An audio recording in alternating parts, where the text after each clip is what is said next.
Okay, good morning, good afternoon, good evening, good night, and I hope you're having a blessed Sunday so far. It is Sunday, the 18th of September 2022.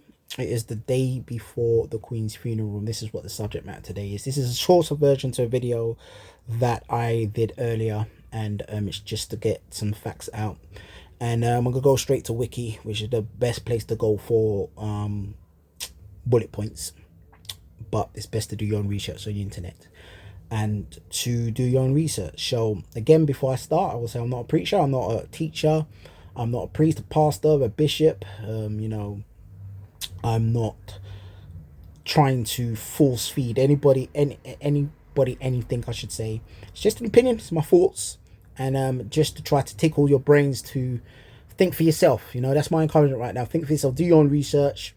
Yeah, go on the internet, Google what you got to Google, go onto the main internet, because remember, Google is just a web search engine. Go onto the internet, pick up your books, go to the library, do your own research, because we all got our opinions, all got our thoughts, but facts, you can't change the facts. Facts are written in history, and if you do your own research and you know your history, you'll be at peace with yourself today. So with that said, let's just get into the thick of it. The Queen Elizabeth II was Queen of the United Kingdom and other Commonwealth realms from the 6th of February 1952 until her death in 2022. She was Queen Regent of 32 sovereign states during her lifetime and 15 at the time of her death. Yeah, source is Wikipedia. But again, if you go deeper, there's more information you can find on different sites. I've seen quite a few of them, but again, I'm going to keep this one short. Try to keep it 10 minutes for you viewers. Obviously, we know she was born Burton Street in London. 21st of April. Wow, she was born the same date of my daughter. Wow. Same date in month, but not year, obviously not. Died 8th of September 2022 at Balmoral Castle in Scotland. Queen Elizabeth II and Prince Philip had a long story for the ages. They were married for nearly 74 years before Prince Philip's death in 2021. But yeah, that's just to let you know about her, and when she was born, when she passed, and she was married for 74 years. Just another thing I just read up before I came live, or I came to record this, I should say. Queen of the United Kingdom and other Commonwealth realms. At the point of her death, she was head of states of Canada, Australia, New Zealand, South Africa, Pakistan, Ceylon, Ghana, Nigeria, Sierra Leone, Tanganyika, Jamaica. Sorry if I pronounced that wrong. It's spelled Tanganyika.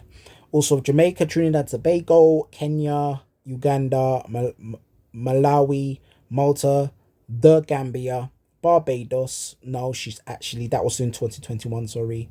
Fiji, the Bahamas, Grenada, Papua New Guinea, Solomon Islands, St. Lucia, St. Vincent and the Grenadines, Antigua and Barbuda, St. Kitts and Nevis. There was quite a few others on there, like I know Dominica went independent, so that's one of the ones that was on there. But the reason why I thought I'd read that out is to say this. Listen, I'm not dissing anyone, but if you think these countries chose to sign up to the Commonwealth, they chose to have a head of state. Barbados left in 2021. Dominica left on our Independence Day. There's other countries that have left. Like I said, there was 32 sovereign realms, and at a time of her passing, it was 15. So people have left. But why do people join something? Why do you know what I mean? And that's the key thing here. People joined it. The Commonwealth was something that supported a lot of countries, just like any big family, big organization. You're gonna get your faults, you're gonna get your ups and downs, and the long short of it is that's where the naysays and the judgment comes in. And you know what I mean, did they do all good? No, they didn't. The Commonwealth didn't do all good. There's some countries that are deprived right now and in poverty, and they blame the Commonwealth, and the Commonwealth could be responsible. But let's not make that the Queen's legacy, and that's my point of the video here, and that's why I'm going to keep this one shorter. Because when you look at the realms, sorry for the camera shaking, whatnot, but when we look at the realms and the places the countries that she was head of state, there's a good reason for. The British Empire did do a lot of good and a lot of bad. The Commonwealth, again, a lot of good, a lot of bad. And I don't encourage people. The first point of encouragement was do your research on the Commonwealth and what was it really about. do your research on the British Empire and what that was really about. And hopefully this encourages you to then do more research and you look at the history and why the British Empire was so powerful and what they did. And at the end of the day, I'm very sure anybody listening to my voice right now, anyone watching this video, if you take your character, you take your person, and you go up front of a, I don't know, a room of 50 people, your classroom, maybe you go to school or university, you go up front of a church or a mosque, you go up front of a bunch of people, and you ask them, this is my name is this, my age is this, who am I?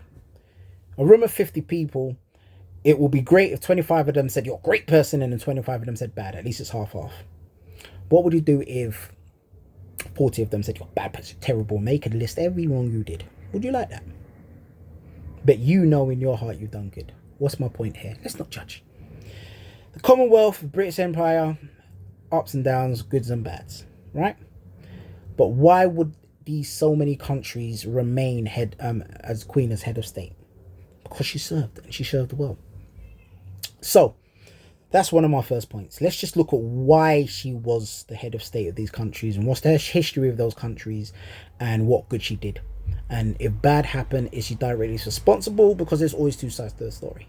That's what I would have to say into that regard. So I encourage us, let's have a look. Let's have a, delve into history now, because her passing is a part of history. I've just listed she was married for how many years. You got to think at 25. She got married at 26. Yes, 26. At 25, you become queen. You marry. Back then, remember, it was a different world back then as well, people who are watching. It was a different world, right? That was an honourable thing to do. You marry, So you've got a queen, and then because of royal politics, he wasn't known as a king. He was still Prince Philip. But one point here is, she then raised her children. She then still served the country. She's done a good job, But I think she was human. I said in the last video, she was human. A mum, a wife, a mum, later on a grandmother, an auntie, a cousin, a sister. She was human, and she'd done her service to the country. The other generation would agree wholeheartedly with me right now and say, yes, she was good. The younger generation would say, what's she done for me? Again, each generation will have a different opinion of the Queen and the good or the bad she done. Now, have we seen a lot of bad? Have we seen bad on camera? Have we seen? No. But do your research. Maybe she slighted a country. We don't know. But unless that country speaks up, then we won't know. Do your research to find out what bad she could have done. But also do your research to see the good she did do. And in my last video, I said, if you're a believer in Christ and you're a believer in Christianity, he said one of his famous verses was, he is who is without sin cast the first stone, when the villagers were ready to stone an adulterous woman. Food for thought, hey? We're not supposed to judge. It doesn't mean we ignore the wrong someone could have done. But what I would encourage everyone here to do is acknowledge the good she did. If you want to know the bad that happened, you need to look at the establishment before her and then the people around her. Because my personal opinion is her family let her down. Her family done a lot of corrupt things, a lot of wrongs that we saw in the news. And if you think, if the Queen was such a terrible person, especially in the last 15, 20 years of her reign, with technology the way it is, someone would have caught her doing bad. Come on, you cannot get away with anything in London now. There's so many cameras, there's so much people with camera phones, with smartphones. They'll pick up their phone. I could film this right now and it could be in Australia in the next 5 seconds, because that's how quick technology is. I could literally, I could film myself there right now.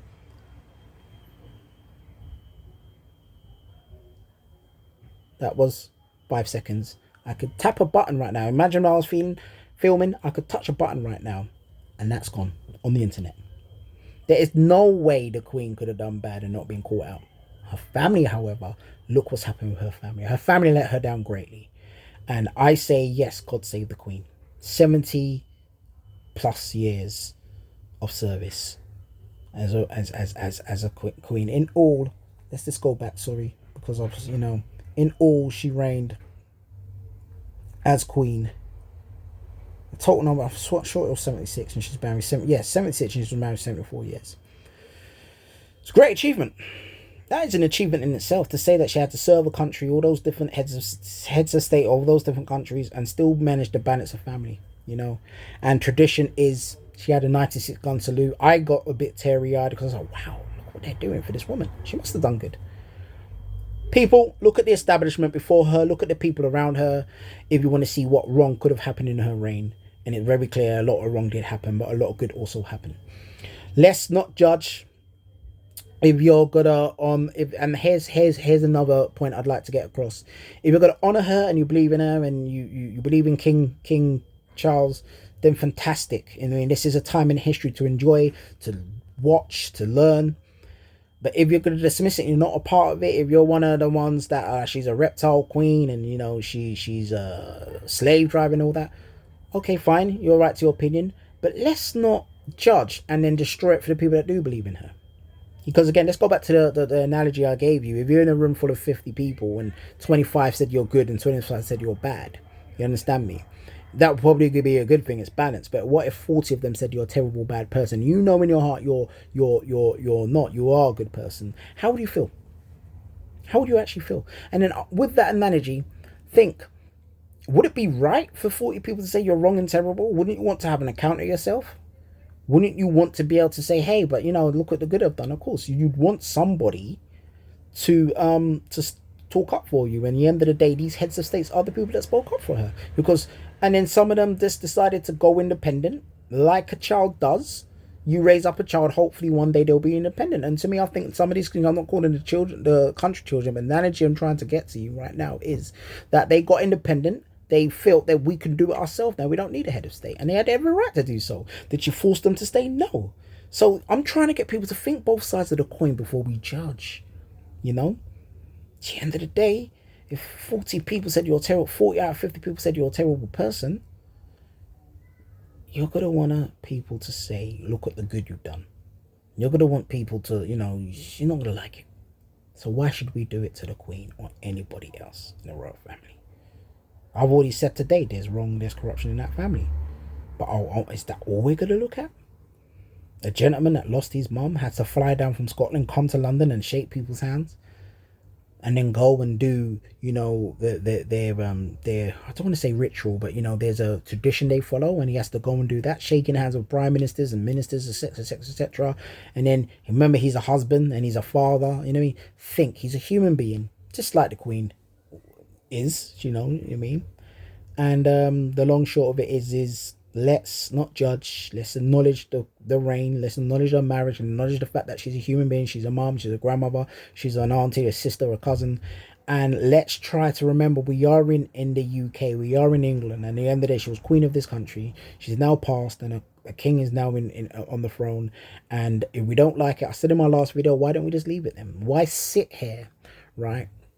And like I say, why sit here and be the naysayer, the one that has to be negative? Because if you were in a room with 40 people gunning at you and judging you, would not like it. You would want someone to say, but I've done good. Those 10 people, you want them to speak up. Now, those people speaking up are the people that are queuing up in an 8-mile queue to go and see her in state. Those people speaking up, the people, and again, they are different age groups that believe, and some of them just want to be part of that history. Either way, let's just see how this plays out. I would advise, try not to be the negative, judgmental person. Don't waste your time. Do your research, share your opinion, yes, and then kick on. Because sitting there judging doesn't get us anywhere. Going to keep this one short, like I said, we're up to 14 minutes now. And I would say tomorrow's the funeral. It's on television, BBC, all the channels will be covering it. If you're going to watch and just be a part of history.